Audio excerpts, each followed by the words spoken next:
Gaza को लेकर Israel और अमेरिका की छटपटाहट साफ देखी जा रही है। दोनों ही ममालिक इस कोशिश में लगे हैं कि गाजा को किसी तरह से अपने कंट्रोल में ले लें, जिसके लिए बाकायदा एक प्लान भी ट्रंप ने पेश किया है। लेकिन उसके खिलाफ अरब लीग ने गाजा के लिए इसे पेश किया, जिसे अब 4 यूरोपीय ममालिक की ओर हिमायत मिल चुकी है, जिससे इजराइल और अमेरिका को बड़ा झटका लगा है।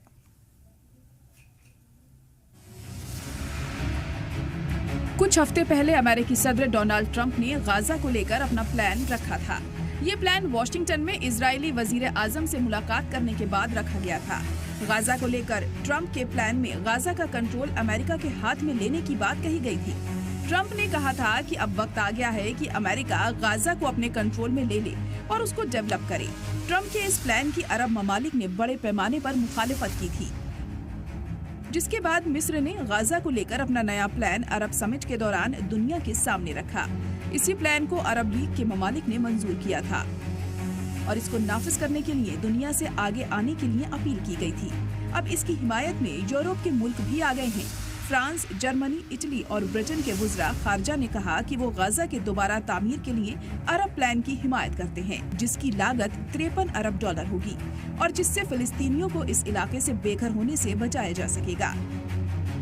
चारों ममालिक के वुज़राए खारजा ने एक जॉइंट स्टेटमेंट में कहा कि ये प्लान गाजा के दोबारा तामीर के लिए एकदम सही रास्ता दिखाता है और वादा करता है कि अगर इसे नाफिज किया जाता है तो गाजा में रहने वाले फिलिस्तीनियों के लिए खौफनाक जिंदगी में तेजी से और मुस्तकिल सुधार होगा।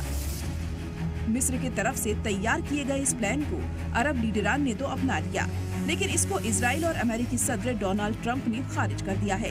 अब यूरोपीय देशों के साथ आने के बाद इजराइल और अमेरिका को बड़ा झटका लगा है, क्योंकि पहले यूरोपीय मुल्क यूक्रेन मुद्दे पर अमेरिका से गुस्सा हैं और अब गाजा में भी अमेरिकी प्लान को नकार रहे हैं। मिस्र की इस तजवीज में आजाद और प्रोफेशनल फिलिस्तीनी टेक्नोक्रेट्स की एक अथॉरिटी कमेटी बनाई जाएगी, जिससे गाजा के इख्तिदार की जिम्मेदारी सौंपी जाएगी।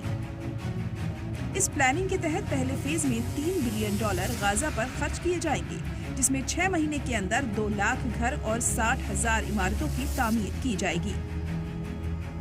दूसरे फेज में $20 बिलियन से 4 लाख घर बनाए जाएंगे। पानी, बिजली, टेलीकॉम, सीवर लाइन पर काम होगा।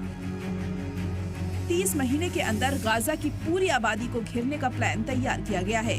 वहीं तीसरे फेज में अगर सब कुछ सही रहा तो गाजा में अगले साल चुनाव भी कराए जा सकते हैं।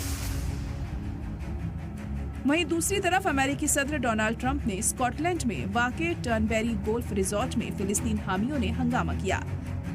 मौके पर तोड़फोड़ की और दीवारों पर फ्री गाजा, गाजा बिक्री के लिए नहीं है, ये नारे भी लिखे हैं।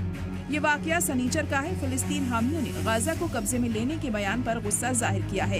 एक तंजीम ने इस पूरे मामले की जिम्मेदारी ली है। स्कॉटलैंड पुलिस ने कहा कि वो मामले की जांच कर रहे हैं।